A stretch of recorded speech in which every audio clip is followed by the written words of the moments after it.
Chicago Politics' special live DNC coverage is made possible by the generous financial support of Field Foundation of Illinois and generous Chicagoans like you.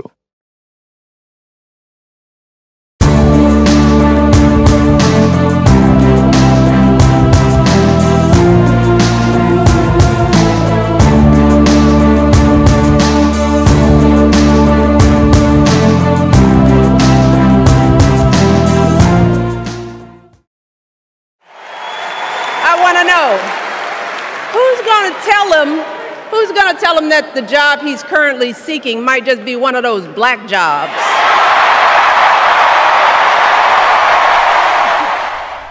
Welcome to Night 3 of CAN-TV's live special coverage of the DNC. It's been a busy and energetic convention, and we've been right here with you, keeping you up to speed, delivering key insights and critical analysis from political, civic, and community leaders alike. I'm Hugo Balta, host of Chicago Politics. And I'm Andrea Zopp, host of Chicago Newsroom 2.0. Let's start with our daily brief. After what can only be considered as the most rousing roll call vote ever taken at a Democratic National Convention led by Lil Jon and complete with DJ, the packed House was energized by not one but two take-no-prisoner speeches by the Obamas.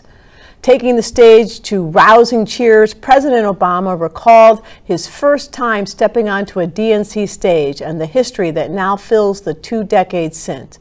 His oratory skills unvarnished, the president struck a powerful balance of clarity, urgency, and our shared responsibility for continuing the work that he and President Biden began 16 years ago. For her part, former First Lady and Chicago South Side native Michelle Obama declared hope is making a comeback as she touted her support for Vice President Kamala Harris, who she said is more than ready for this moment. In one of the most powerful moments of an evening filled with powerful moments, Michelle Obama honored her late mother, imploring the audience, hanging on to every word, not to squander the sacrifices our elders made to give us a better future. Honoring Vice President Harris's mother as well, the former First Lady said it's up to us to remember what Kamala's mother told her. Don't just sit around and complain, do something. Tonight, the convention theme is a fight for our freedom and will feature speeches by Speaker Emerita Nancy Pelosi, Transportation Secretary Pete Buttigieg, President Bill Clinton, and Governor Tim Walz. And tomorrow, propelled by the theme For Our Future, Vice President Kamala Harris will take the stage to accept the Democratic nomination for President of the United States of America. Our special coverage continues on the other side of the break. Up next, Dr. Dominica McBride, Wallace Gator Bradley, Stevie Baez, and Francia Garcia Hernandez join me at the roundtable to discuss the outcomes of the DNC, the challenges the Harris-Walz campaign faces, and what the future could look like in this contentious presidential race where democracy and freedom are at stake. And later, LGBTQ+ leaders, Black women leaders, and Latino leaders have 3 important conversations in 3 special For the People segments. Stay with us. We're just getting started.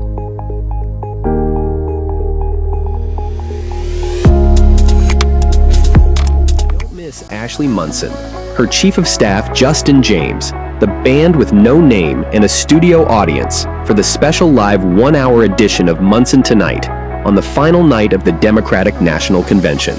Delivering her unique and hilarious take on the DNC and the circus that is politics, Ashley will be joined by political insiders Michigan State Senator Sarah Anthony, Montgomery, Alabama Mayor Stephen Reed, rapper Rhymefest, Raz Kass, artist and rapper, and Phyllis Dickerson, CEO of the African American Mayors Association, each doing their level best to help Ashley make politics make sense.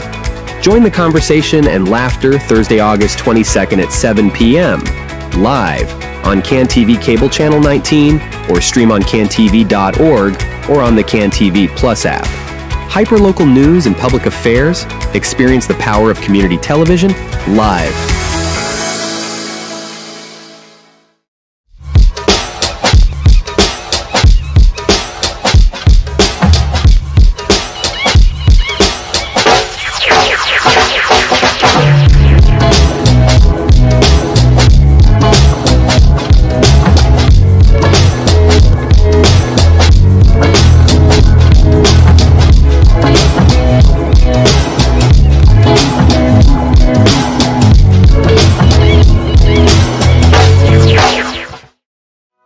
I'm Ricky Watson, and I'm inviting you to join me for the series premiere of the new CAN TV original program, Critical Conversation.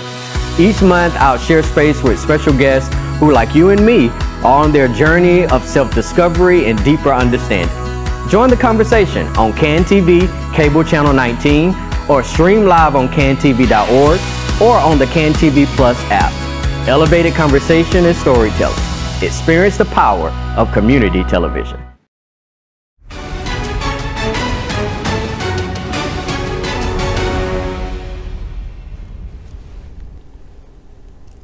Tomorrow night, Vice President Kamala Harris will accept the Democratic Party's nomination. In less than 80 days, she could make history as America's first woman president-elect.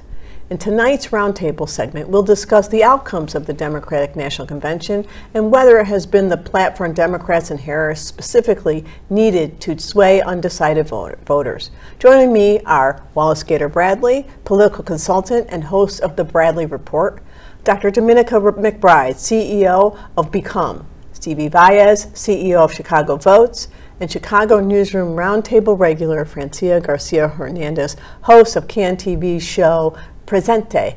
Welcome, one and all. Let's get right in.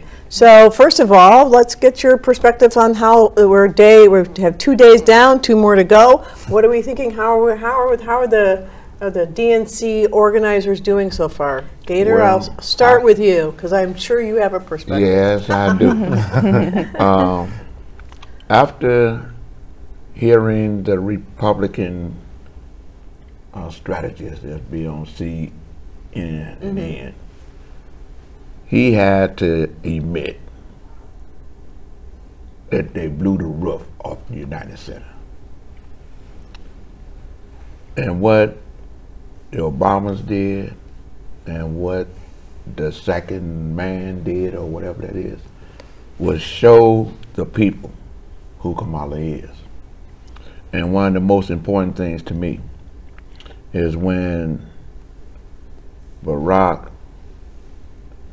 as well as the former First Lady, that I give her props, to let everybody know that this election is serious. Yeah. Let everybody know, don't take it for granted. They let everybody know that, hey, stop. I can't use that word because it's a good show, but you know what I'm talking about. Get up and do something. And it was, to me personally, it was a date night for me and the wife because we sit at home and watch it. Nice. Francia? I think Gator's onto something. The DNC is energizing Democrats, volunteers, staff, everybody who's there is energized, and I think that's resonating with viewers as well. There's a recent poll that showed that Kamala has a slight advantage over former President Donald Trump. It's a 4% advantage, and we know with polls there are limitations, but that's still a slight and considerable advantage considering where we were before July 21st when Biden dropped out, right? And considering she wasn't in the race. Right, and 7 weeks ago. The hope that we are seeing on stage wasn't there as much. And that's also reflected in another poll. It's a national poll that showed that about 80% of Democratic voters are happy with the choice of Kamala as nominee, and that was about 30% with Joe Biden when he was still in the race. So I think we're seeing a shift in energy. Polls are not always everything that's happening on the ground and don't capture everybody, but it's still a shift, and it's showing us that everything that's happening at the United Center is resonating with viewers and potentially with voters. Terrific. Stevie? Yeah, it's been a wild few days in Chicago. You can see the energy, you can feel the energy. I think people are really excited to have a candidate that is displaying a heightened level of competency, which Vice President Harris has clearly displayed with her track record. I also think to this sort of phrase that's been bubbling up in the movement work I do these days, which is the importance of understanding that we're picking our next target for the work that we want to advance, not necessarily our savior. And with a lot of the speakers mentioning ceasefire over the past few days and that getting some of the biggest applause, I'm really optimistic about what the the Harris and Walls campaign will roll out in terms of policy platforms between now and November to really bring the entire left side of the political spectrum together, because there's still a lot of divide. Sure. Dominica? Like Michelle said, the magic of hope, right? Like it feels magical, you know, in many ways. And to go from so much of the divisiveness and fear that many of us were feeling for a long time to something that's hopeful and inspiring and energizing. It's uplifting. I think it's been uplifting to many people. Like whether you're in the building or you're watching from afar, and then to see people to reignite a sense of energy and hope has been it's been been heartening. Like I have felt very emotional in watching from what Biden was saying, from Michelle, it's been very touching. Yeah. I think they've done a great job of connecting with people. Both the energy is great. So of course, and so I think we're all at consensus there. So the question is it enough? Is it gonna, it's great, so we're good, I think the CNN Republican commentator made this point. That's great, there's a lot of energy, really good roll call, you kicked our butt on the roll call, but, you still have, is it gonna get, we have to get Democratic voters and moderates and people who were standing on the sidelines or prepared to stand on the sidelines. Not we, but the Democrats have to get them out to vote. So, you think they've made some progress in making that happen? Steve, you're the part of Chicago Votes. What do you think? Is it important to put this energy, and what has to happen post for the Democratic Party to lever this energy to something useful? I think the Democratic Party, more than anything in this moment, cannot get cocky. That was 2016. I've heard already from Democratic strategists, we got this, we're gonna win. I'm like, y'all gotta chill out, because it did not go the way you planned last time around. And I think that this needs to be, everybody in the Democratic Party needs to understand that this is a very fortunate thing that has come about for their chances to maintain the presidency, and really need to work extremely hard to put money in the field, to talk to people about the actual issues, to really address some of those concerns in depth that those folks on the fringes that may sit out don't feel like is being addressed by the Democratic Party. I think the moderates are good. I think the people who planned on voting are going to be good. I think this is a easier anti-Trump vote than Joe Biden was. And so I think a lot of people are going to turn out, and our chances are really good, but we can't get cocky, or the Democrats can't get cocky. Right. I think that was the large part the message of the Obamas, right? Right. And they were, they feel that, I think, probably personally more than anybody. So, and you touched on that. What about the challenge of, while all these people were all getting energized and doing the roll call, there were people marching in the streets. Right. Very, very unhappy with the Biden administration, of which Vice President Harris is a critical part, position on Palestine. How is the Democratic Party going to deal with that? I think that's the thing when you talk about people speaking to the issues. Like, one thing they're not doing is speaking directly and clearly to the pain, right, that people are feeling there in all sorts of ways, from what's happening in Gaza, what's happening in Ukraine, what's happening on the ground here in Chicago, in the United States. Like, the people they're not speaking yet to the pain that has been happening over the last few years with the pandemic, the pain that was already existing around structural racism, oppression, additional conflicts, and then now that what has emerged on top of all that, it's compounded collective trauma, and they're not really addressing the collective trauma that's happening. Yeah. Gator? I agree with you, but the fact of the matter is, yesterday, it was laid out to the point that even to when Michelle made mention, and all of us that's political junkies, we always feel like, hey, the campaign didn't call me, they didn't bring a sign to put in my yard. And she said, don't think about that. Even though we're talking about the Democratic Party, it's our responsibility too. We can't change the trauma and the pain from COVID. We got to think about the pain that Trump and Project 2025 is going to lay down on us. So I think we need to take us an Advil and deal with the headache that's coming within the less than 80 days.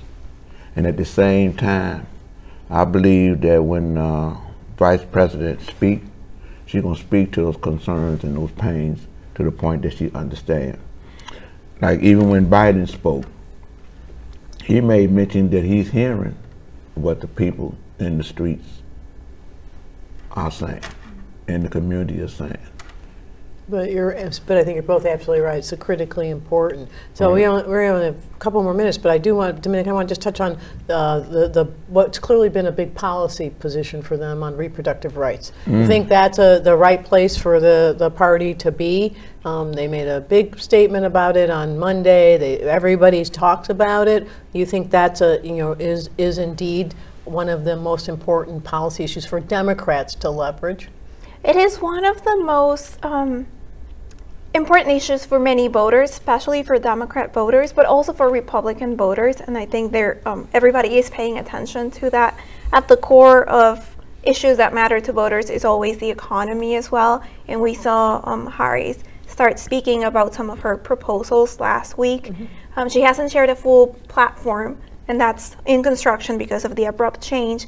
But I think one of the advantages of focusing on reproductive rights, besides the importance that they have in women's lives, in families' lives, in men's lives as well, and in the LGBTQ plus community, is that it's an issue that has shown how federal policies impact everybody and federal decisions impact everybody at every level. So it's an issue where everybody can understand the significance of participating, of voting, of being informed, and it's an issue where everybody can have a position. So that, from the perhaps the strategy perspective, as well as the commitment that the Democratic Party has to it, is important, and it's an issue that is worth centering on because so much is at stake for so many people. Totally agree.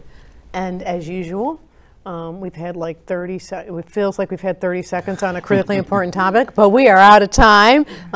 Thank you all for coming, and thank you for your insights. I really appreciate it. So thank you, and everything. And it's going to be a very intense, what do we got, 74 days, something like that? So, all right. Our live special coverage of the DNC continues on the other side of this short break. Stay with us.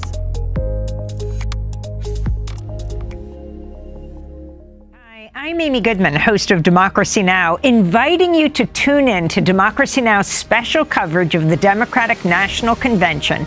We'll be broadcasting live from CAN TV in Chicago each day throughout the week of the convention from 7 to 9 each weekday morning.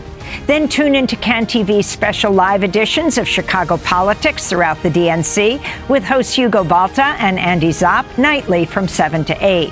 Chicago Politics will feature critical analysis and key insights from local and national political, civic, and community leaders. You can catch Democracy Now! And join the Chicago Politics conversation live on CAN TV Channel 19, stream on cantv.org, or on the CAN TV Plus app. The entire Democracy Now! Team is so excited to join CAN TV for this week-long collaboration. Experience the power of community television. I'm Darius Hillman, inviting you to join me for the series premiere of Chicago Noir, the news magazine that highlights and showcases the African-American experience in the Windy City. Tune in each month on CAN TV Cable Channel 19 or stream live on cantv.org or on the CAN TV Plus app. Elevated conversation and storytelling. Experience the power of community television.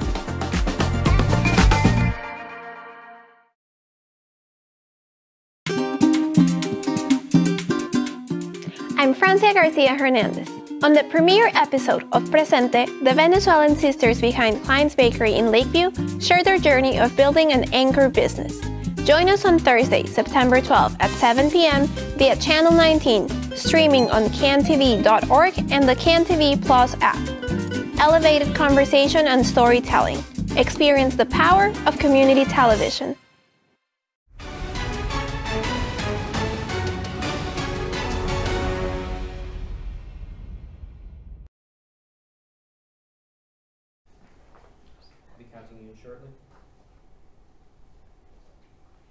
In tonight's first of 3 For the People segments, One Roof Chicago Executive Director Jim Harvey sits in conversation with Pamela Calvert, Ella Jason, Donald Bell, and Phyllis Johnson, discussing the topics that most matter to the LGBTQ plus community in this election. Jim, the floor is yours. Thank you, Andy, and welcome everyone. Let me just start with these questions in the short time we have. Don, let's start with you. How long have you been working in the field that you're in? Well, I've been working in political advocacy for my entire life. My 13th birthday coincided with the 1963 March on Washington for Jobs and Freedom. And I went immediately to high school. We started a human relations club, and it's been that way ever since now for the last 60 some odd years. Is there any accomplishments that you are particularly proud of? Well, yes. I'm very proud of being a founding member of the National Organization for Men Against Sexism, which is the nation's oldest pro-feminist movement organization. And here in Chicago, I'm proud of being the founding ally for Affinity Community Services, our preeminent Black lesbian organization in the metropolitan area. Fantastic. Ella Jasso, how about you? Well, hello everyone. My name is Ella Jasso. I use the pronouns she, her, and hers. And what is the question? How long have you been working in this field, and is there anything in particular that you're proud of? You know, although I've been working in healthcare for the past 6 years, I've been a volunteer for 2 years, I consider myself someone who's worked in advocating for others all my life. Being someone who's always been different, I've always had to create space for others, right, along the way. But yeah, it's been about 8 years in total working in healthcare supporting the LGBTQIA plus community, specifically transgender and gender diverse people. Fantastic. Pam, I'll throw the same question to you. All right. Thank you. I've been doing nonprofit management and mainly community-based nonprofits my entire professional life, and I just won't say how long that is, but a while. And my proudest accomplishment actually is recruiting you as executive director of the organization I founded, One Roof Chicago. Thank you. Building housing building intergenerational housing for LGBT elders and young people on the south side of Chicago, and training our young people in elder care so that they can have solid job prospects and we can take care of our community among ourselves, us taking care of us. Fantastic. And the illustrious Phyllis Johnson. I've been, since this question was asked, I was like, how long? So since I was 14 or 15, I got engaged in activism, street activism, and it's morphed over into electoral activism. Great, great. So now here's a question that we can all answer if we want or not. I'll just take a couple of you for this, given the time we have. Do you think our city is better off now than it was when you first began your work? And what have you seen change? Anybody? Takers? I will say yes, our city is better off now than it was earlier in my life. From the ripe old age of 75, of course, I've seen a lot of change. And although the context of history changes from period to period to period, there is always progress. Great, great. Yeah. So, Phyllis, how about you? One of the things I'm proudest of is working for Harold Washington in a precinct that wasn't supposed to come out in his favor, and we overperformed, which helped us. And I think that was the beginning of significant change in Chicago. Mm-hmm. Fantastic, fantastic. So let's get into the good stuff here real quick. The Democratic Convention. What are your hopes and fears for the upcoming election? Ella? Well, my hope is that Kamala becomes our next president, right? I think it's more important than ever to have a different perspective. For hundreds of years, we've had cis white men speak and guide the country. But this country is built on diversity, people of color. So it's important to center voices, experiences, to be able to really speak on what's important for the community as a whole, as a collective. And so that is my hope, that she brings her voice, her lived experience, and her dedication. Okay. Don? Well, I'd say the challenge actually isn't to the candidates. The challenge is to the people of the United States. That's where the responsibility lies. If we are in fact self-governing, then we have to do the work. So one needs to ask oneself, not what I expect of the person who is next elected president, but what do I expect to contribute to the process of electing that president, seeing that that person gets in, and then is accountable to the people. I would say that my hope, obviously I'm more hopeful than I was 2 months ago, along with most of the rest of the people. Right. My fear, of course, is what's going to happen between November 5th and January 6th. Yeah. And, we know that there's going to be a contested results. What happens at the state level in actually counting those ballots and then getting them to Congress and getting Congress to count the electors and getting that whole transfer of power thing done in a peaceful way, there's going to be a lot. And the only question is how bad is it going to be? And that's the fear. That's it. Phyllis? My fear is that people will check the boxes on top for president and vice president and won't look below. So my fear is that we'll take the energy from the convention and work hard and get Harris and Maltz elected, but we won't pay attention to Senate. We won't pay attention to House. We won't pay attention to our newly elected local school board candidates. Lightning round, and everyone doesn't have to answer this question if you don't want to, but I think I know what the answers are already. Who will you be voting for, and what changes do you hope to see them make for this country? Don, let's start with you. Okay. Usually I never reveal for whom I vote, and usually I never tell people for whom they should vote. But this time we have no choice. We must vote for Vice President Harris and Governor Walz if we want to have a democratic society after January the 6th. I'm voting for Kamala as well, and I'm hoping that she will center people's mental health overall, identify what are the barriers for people, and create sustainable solutions. Our nation, I feel, has to be built on health and the well-being of everyone. I'm voting for Kamala. I don't think that I'm expecting anything from her administration that I don't expect from that I don't want and hope for from any of our presidential administrations. The U.S. has got so much power and so much privilege, and to be able to put that into the service of simple human decency, whether you're talking about a judicial appointment or border policy, just have some decency. That's all I ask. Okay. Phyllis? I'm voting for Harris and Walz. And I just hope that they get a Congress and a Senate that will support their policies. And I hope their policies, as the other people have said, will support people. Yep. So it's those down ballot races that are going to count just as much. Yep. Absolutely.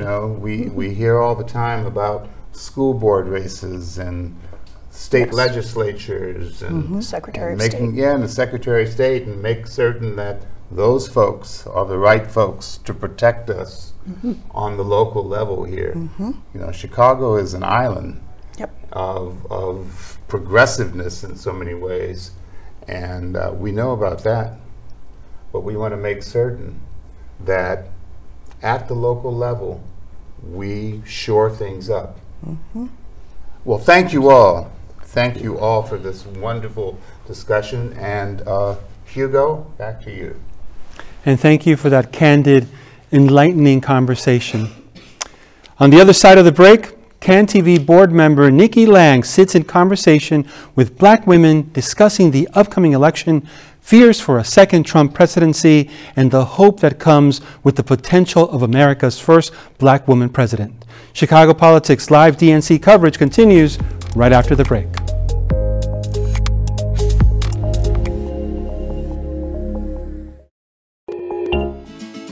Little Village, La Villita, a vibrant and diverse neighborhood on the southwest side of Chicago. The community is best known for its rich culture, tight-knit spirit, and delicious cuisine. I'm Hugo Balta. On the next episode of Sazón de Illinois, we'll sample the stories, culture, and cuisine of one of the most beloved restaurants that give this neighborhood its flavor.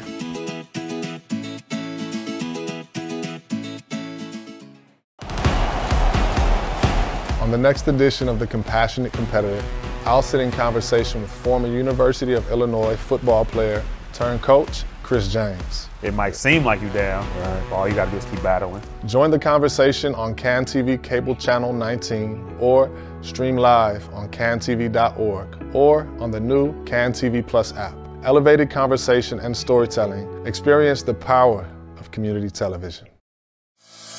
Don't miss Ashley Munson, her chief of staff, Justin James, the band with no name, and a studio audience for the special live 1-hour edition of Munson Tonight on the final night of the Democratic National Convention. Delivering her unique and hilarious take on the DNC and the circus that is politics, Ashley will be joined by political insiders Michigan State Senator Sarah Anthony, Montgomery, Alabama Mayor Stephen Reed, rapper Rhymefest, Ras Kass, artist and rapper, and Phyllis Dickerson, CEO of the African American Mayors Association, each doing their level best to help Ashley make politics make sense. Join the conversation and laughter Thursday, August 22nd at 7 p.m. live on CAN TV Cable Channel 19 or stream on cantv.org or on the CAN TV Plus app. Hyperlocal news and public affairs, experience the power of community television live.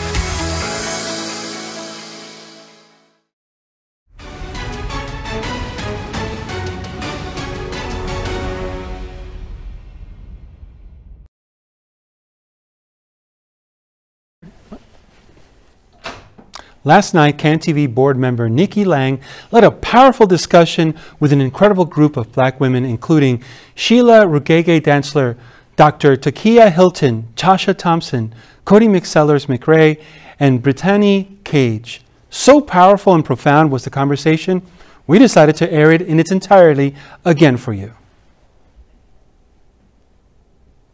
Ladies, let's get into it. I don't think we have any time to waste, do we? We don't. So as we're thinking about the election, what are really the top 2 issues that will probably inform your decision?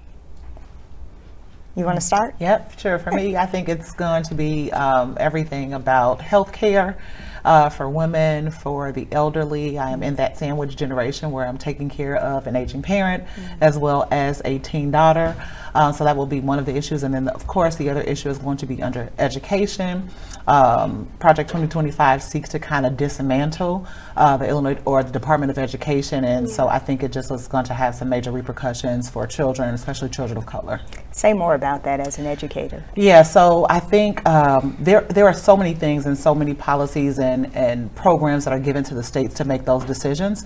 And Project 2025 kind of takes those decisions from the state and puts it back in the hands of the national government. And so states know what its children need. And so I think when the federal government takes control of those things and starts making the decisions, and they say they're giving the decisions to families to make more school choice and things like that, but we all know there are going to be some nuances to that that are going to negatively impact black and brown children, which we won't you know how it's going to impact us until we get into it. And if it's not broke, then why are we trying to fix it? Amen. Sheila? I mean, I'm going to be honest. If it's between Trump and anybody else, it's going to be anybody else. Thank God that we have Kamala Harris, who is an extraordinary candidate. And I'll be honest, even when Joe Biden turned the baton over to her, I was a little nervous, thinking like, is America going to vote for a black woman? And the enthusiasm and the support that she's received, I am so happy to jump behind that. I'm a mother, I am a business owner, so just in general of the issues, if it weren't somebody else, I'd be thinking about education, because my daughter's 13 and planning to go to college, and how do we save for that? I'm also part of a sandwich generation. My parents were living with me for the last 4 months, and to think I just turned 50, even though I don't look like it, to think of like Social Security and retirement planning, how, you know, I've read a lot of, you know, Republican agenda that's trying to get rid of things that would protect us going into our older years. And of course, as a woman and a mom of a girl, reproductive rights and absolutely. I would want everything for her, and it seems like they are trying to take everything from her. And so that scares me, and I hope that we can get on the right track. So I have to say something about your comment about turning the baton over, because on that Sunday, the text threads and networks, I mean, it was just, yes, very familiar. Cody? Absolutely. I would say some of the same things for me, but I would add 3. So equity, economic security, and education. And why those are important to me is when I think about equity, that includes a lot of things, whether it's social, whether it's health, whether it's educate, like all of those things are lumped in.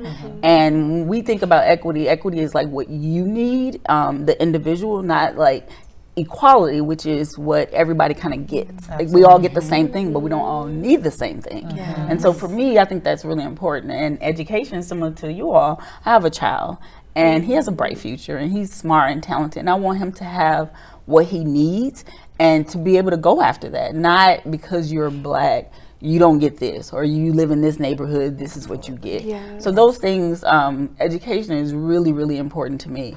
And then when I think about economic security, it's, you know, we know what that looks like and what we need. And we know that we oftentimes get kind of the scraps. And so what opportunities and what is on the table for black people? I mean, intentionally black people, because we're not people of color, like we're black people. And so it does make a difference. And so those are some of the things that are important to me. Come through, Cody, with the intentionality, right? Not the scraps. I hear you. Yeah, so as a graduate student, student debt is really important. I think it has been promised for so many candidates over time, and so I'm really looking to see something who are working towards the workforce. We want to pursue our careers, but we also know we have a lot of debt, and so we want that taken care of in some way. And so the other part is that I am trying to be a psychologist, and so mental health services for our black and brown youth is so important to me. It is just a necessary thing that everyone should have access to, and that's not what's happening right now. So that is something that I'm looking forward to seeing. And remind me, you're writing right now, right? I am writing right now. I'm writing that dissertation, but also servicing the community. And so those are twofold for me. I can't write if I'm not understanding what's happening in the community, and the need is there. So absolutely. You want to take us home on this one, Tasha? Absolutely.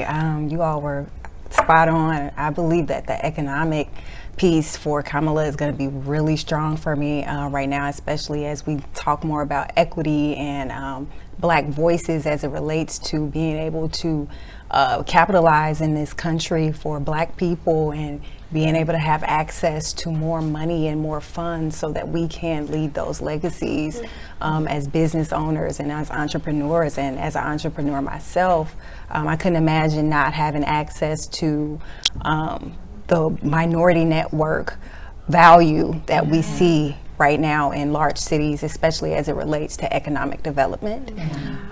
Building right now is like one of the top things that I'm seeing a lot of my sisters and brothers going out there to do, getting into real estate and making sure that they build those legacies for their families. So that's a very important piece that we continue to advocate for one another. And of course, healthcare. No man by any means. We are too under-researched, us as women in this country. And historically, Black women, I don't even know if they're researching us or if they're just analyzing us. But we definitely need to secure our bodies, make sure that these people have an understanding, make sure that men now understand more about women and the needs of women and what the reproductive system does to you, whether it goes through or sometimes it falters on us. So there needs to be clarity around that subject matter, and there needs to be advocacy. And I believe Kamala is going to bring that to the table for us. Yeah, thank you for that. I mean, I'm sitting here as a Black woman, we're sitting here as Black women. If you ask me on any given day, we can do whatever we want. Absolutely. However, I have to ask the question, is America ready for a Black woman president? I would say yes. Okay. Because why not? Okay. Right? Because we do and we stand for so much. We can do anything that literally we put our minds to do.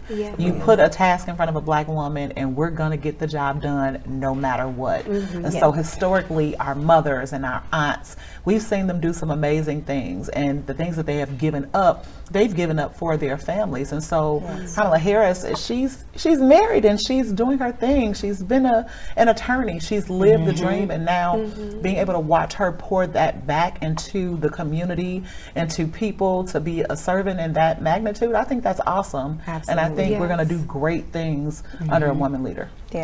Anyone else? I would love to say we all do. It's a question for me.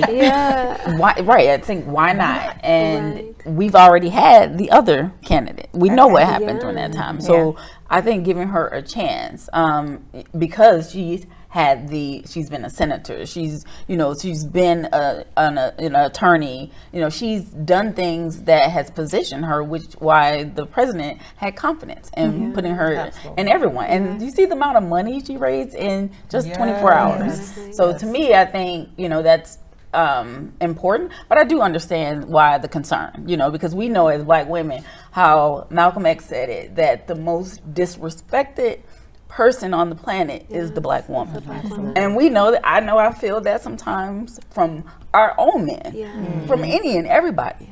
And so giving her that opportunity, I think, is going to show the world that, like, y'all been asleep on Black women. You've been asleep. Absolutely. I just want to add, I think it's more so like the willingness. Are you willing to be led by a Black woman? Each of us have probably worked next to a Black woman, been supervised, been upheld by a Black woman, and so it's asking America, are you willing to allow her to lead us? She's overqualified. We know she can do the job, but do you want to, and are you ready for that? So, we didn't think that Barack Obama would. I know. We didn't think it. And he was elected twice. So that's why I go back to, the Sunday when Biden announced that she would be taking over, and it was like a relief. People were like, yes. Somebody, and her confidence, I think, is what really uplifted people, because she said to America, I'm ready for this. Bring it on. And, let him debate me, and I will slaughter him. The numbers have gone up so much. Absolutely. So I think with her confidence that America is becoming more inclined to give her an opportunity and really see that she can do it. So then I'll ask this, because it's been already said. His name has already been said. What is your greatest fear about Trump being elected as president, Tasha? Oh, man. Seeing the world crash into a space of no compassion. Humanity is about being compassionate to one another. We aren't produced to hate one another. We don't come here in the numerical. With so many of us, that's all it is operating around the world is people. in one way or another. And when we bring one another down to our finest morsel, it's almost as if we're not here to serve each other. And when you're telling people and delegating, I am not here to service you. I'm here to service me. I'm here to service my agenda, and anything that doesn't look like it, I don't want to hear about it.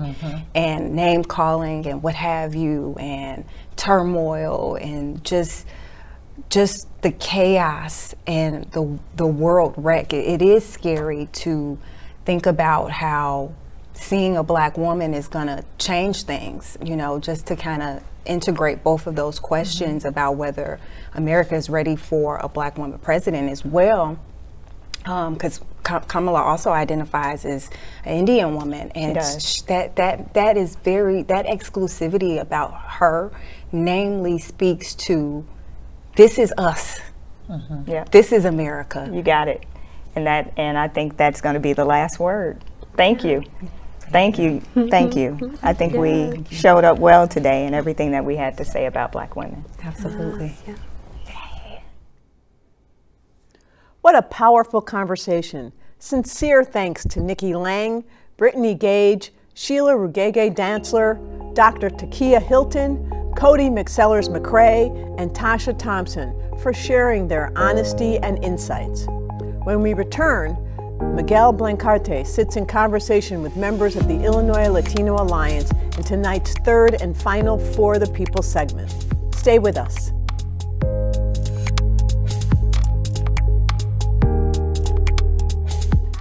I'm Bianca Cotton. On the premiere episode of Behind the Confident Smile, I'll be conversing with Jennifer Bush about her journey of overcoming obesity. Stepping on my scale and getting an error. That was a shock. Join the conversation Monday, September 9th at 7 p.m. on CAN-TV Cable Channel 19 and streaming on cantv.org and CAN-TV Plus app. Experience the power of community television. On the next edition of The Compassionate Competitor, I'll sit in conversation with former University of Illinois football player turned coach, Chris James. It might seem like you're down, but all you gotta do is keep battling. Join the conversation on CAN-TV Cable Channel 19 or stream live on cantv.org or on the new CAN-TV Plus app. Elevated conversation and storytelling. Experience the power of community television. I'm Ricky Watson, and I'm inviting you to join me for the series premiere of the new CAN-TV original program, Critical Conversation. Each month, I'll share space with special guests who, like you and me, are on their journey of self-discovery and deeper understanding. Join the conversation on CAN-TV, Cable Channel 19, or stream live on cantv.org or on the CAN-TV Plus app. Elevated conversation and storytelling. Experience the power of community television.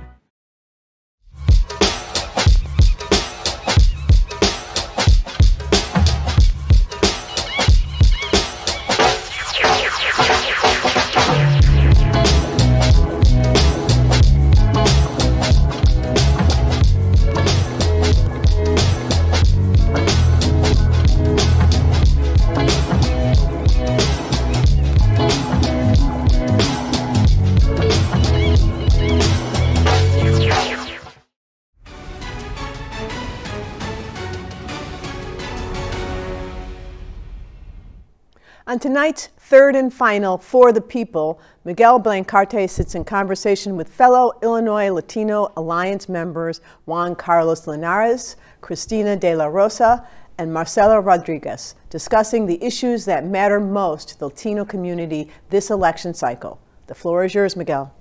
Thank you very much. Good evening, everyone. Miguel Blancarte Jr., member of the Illinois Latino Agenda. And the Illinois Latino Agenda is a coalition that advocates for the representation of Latinos across all sectors and works to advance the economic, political, social prosperity of the Latino community throughout Illinois.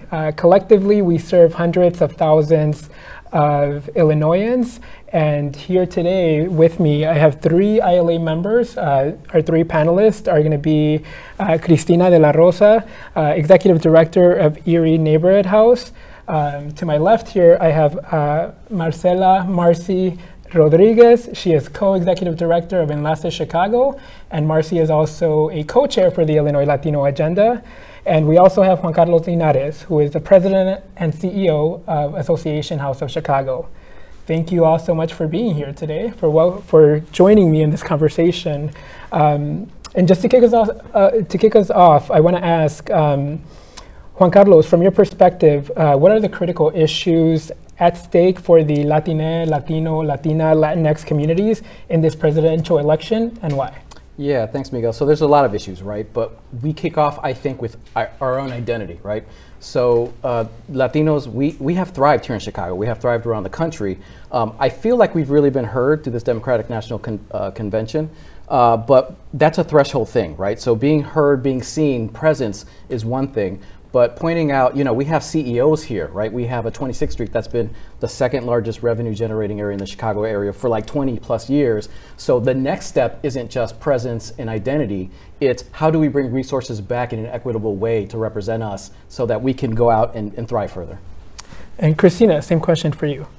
Yes, so the Latinx community, we have a rather diverse community, and for us a lot of the work that we're doing centers on around immigration, and we're incredibly diverse. We have families that have been here for generations, families like mine that migrated here, folks that are here in the shadows with no legal status, and those who have just newly arrived. And so this administration has a great opportunity to build on some of the policies that have been implemented by the current administration and really continue to build on that, and thinking about how they can expand other forms of legal status and make sure that more folks are eligible for certain immigration benefits. And so what that would do is allow folks to have a pathway to citizenship, to work, to make lives for themselves, to have some of their basic needs met, like clothing, shelter, food. And so I feel like this is the right opportunity to continue to build on that. Yeah, gainfully employed and sustainability. And Marcy, from your perspective, what are the critical issues facing our community? So, you know, everything that has been mentioned, I think all of the issues that Latino communities face and communities of minority is they overlap and they're very interconnected, and so they all affect each other. Housing, immigration status, health, mental health, access to education, community safety are all issues that we hope that this incoming administration will really focus on levels of investment, equitable investment, so that our communities can also succeed and continue to flourish. And Juan Carlos, Association House of Chicago also works on some of the issues that Marcy just mentioned, right? So a couple things, yeah. So you mentioned mental health. Let me start with housing, though. You mentioned shelter as well. There's a real opportunity. I was actually encouraged listening to the convention yesterday with Barack Obama's speech. We were all inspired by Michelle, right? Yeah. I was inspired. But Barack talked about building. We need to build, build, build. Chicago itself lacks 120,000 units of affordable housing. That number has been the same for a long time. The federal government has a history of moving forward and kind of leading the way, especially when it comes to like mortgage guarantees and that sort of thing in the 1930s. Unfortunately, redlining kind of threw that off for communities like us, right? So I think the opportunity is here. That also segues into what are some of the social determinants of health. Housing is one of them, but we're in a mental health movement, right? And so, you know, a lot of us who do this work look to maybe like the Scandinavian countries as models. I feel like we're closer to Brazil, and I think you just were in Brazil, right? Where they have these promotoras de salud, right? So the outreach professionals in a place like Brazil or Latin America are the health workers. They are the trusted people. So this becomes an issue of how can we gain access to mental health resources, to health resources. The federal government has an opportunity to fund things like this that are already replicated in other places. Yeah, and addressing the social drivers, the social determinants of health, definitely very critical. And Marcy, I know this is something that we saw very much during the pandemic, right? The promotoras de salud, the community health workers really being on the ground and taking this hyper-local approach. And Marcy, I know we collaborated in Enlace Chicago and my former organization where I was at to really be able to provide access to care. Did you want to add to that? Sure. I think, you know, when I came on to Enlace, we had just completed this beautiful new building that everybody was remote and we weren't able to utilize it. And so through a partnership with Esperanza Healthcare Centers, with the City of Chicago, Latinos Progresando, we were able to convert that building into a vaccination site. And so I think that as much as there's lack of funding, lack of opportunity within communities, I think the Latino community has shown so much resilience and resource for each other in collaboration, in partnerships to address some of the issues that really face our communities and affect our ability to live in decency. Yeah, I think one of the things that came out, that stemmed out, one of these very few silver underlinings, right, was the importance of being preventative with your care, and treatment as well. I wanted to move on to the next question because we have a couple of minutes here, but the next president will be tasked with making key appointments that shape the national policy.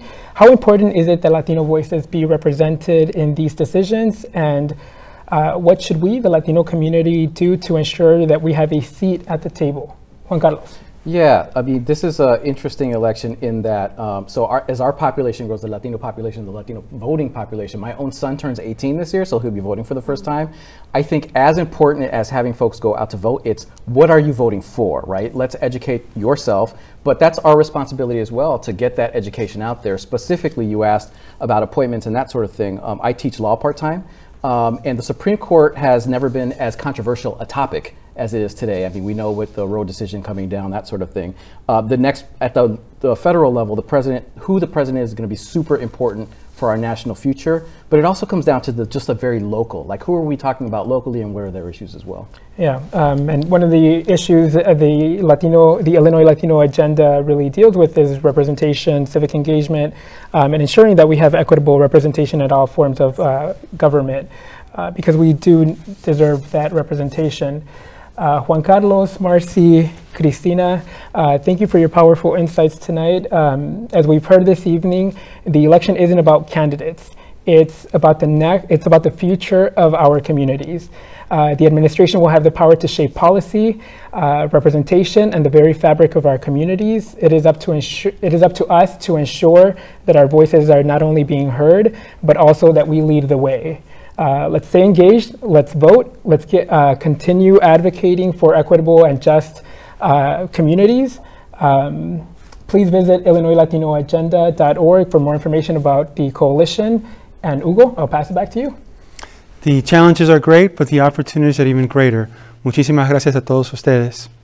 What an informative conversation. Miguel Blancarte, Juan Carlos Linares, Cristina de la Rosa, Marcela Rodriguez. Thank you again to all of you. After the break, CAN-TV's Executive Director, Darius Hillman, has the last word. Stay with us.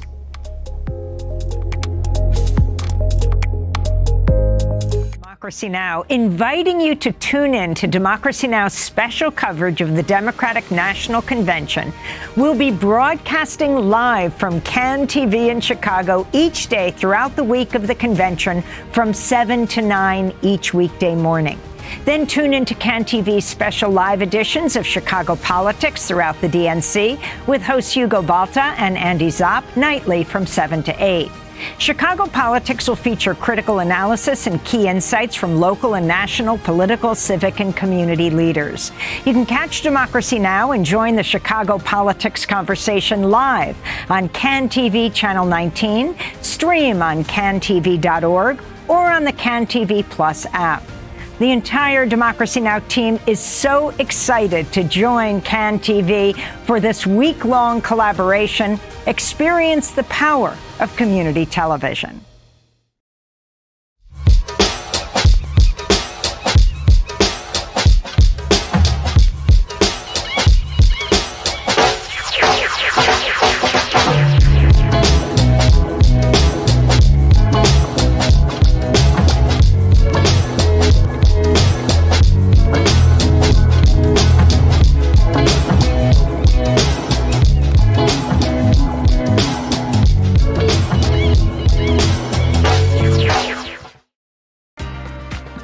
I'm Darius Hillman, inviting you to join me for the series premiere of Chicago Noir, the news magazine that highlights and showcases the African American experience in the Windy City.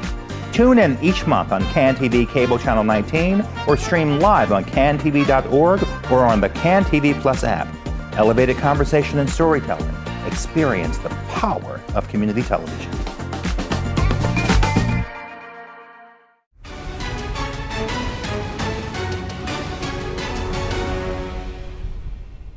With the last word tonight, we're joined by CAN-TV's Executive Director, Darius Hillman. Darius, the last word is yours. Thank you, Andy. The night after the 2016 presidential election, I sat in a leadership team meeting at Chicago Urban League, urging my colleagues to not lose hope or allow those who would benefit from it trick us into being distracted by the ridiculousness that had been and would continue to be perpetrated by the president-elect and those who, despite anything remotely resembling their better angels, chose to support him for reasons that were, at best, self-serving. 8 years later, I find myself making the same request of me, my colleagues, and you, our incredible viewers. Trust me, I get it. I get the sometimes overwhelming desire to just throw hands in the air and say, screw it all. We are a city, a state, and a country so deeply rooted in anti-blackness, misogyny, xenophobia, and any number of other phobias. Why bother? Why bother to vote? Why bother to raise a voice in dissent? Why bother to gather with other like-minded people to get into good trouble together? These days, it simply feels and hurts too much to hope. But in this dash moment, where vitriol and hatred and anger drives the actions of so many, in this dash moment, where our democracy is hanging on by the absolute thinnest of threads, I feel the eyes of my late grandmother, my great-grandmother, and other forebears looking down on me, imploring me, don't you dare give up. Don't you dare give up on the understanding that it is darkest just before the dawn, that miracles big and small happen every day. Don't you dare stop fighting. Stop standing up for those whose voices have been snatched from them. Don't you dare give up hope in the power of the people to snatch progress right back from the closed jaws of racism and resistance. Until your very last breath you fight. You owe it to those who fought for you. Thank you, Darius. Those were some powerful words. And we want to thank all of our guests who've joined us tonight and throughout the week. And a very special thanks to you, the viewers, for trusting in CAN-TV to be your source for hyperlocal news and critical analysis. We don't take the trust lightly or for granted. As we lower the curtain on Chicago politics live coverage, we invite you to come back tomorrow, same time, same place, for a live 1-hour special edition of Munson Tonight. Don't miss a minute of what is sure to be a lively and hilarious hour at 7 o'clock on CAN-TV Cable Channel 19 or stream live on cantv.org or on the CAN-TV Plus app. Until we see you again, Chicago, be well and well informed.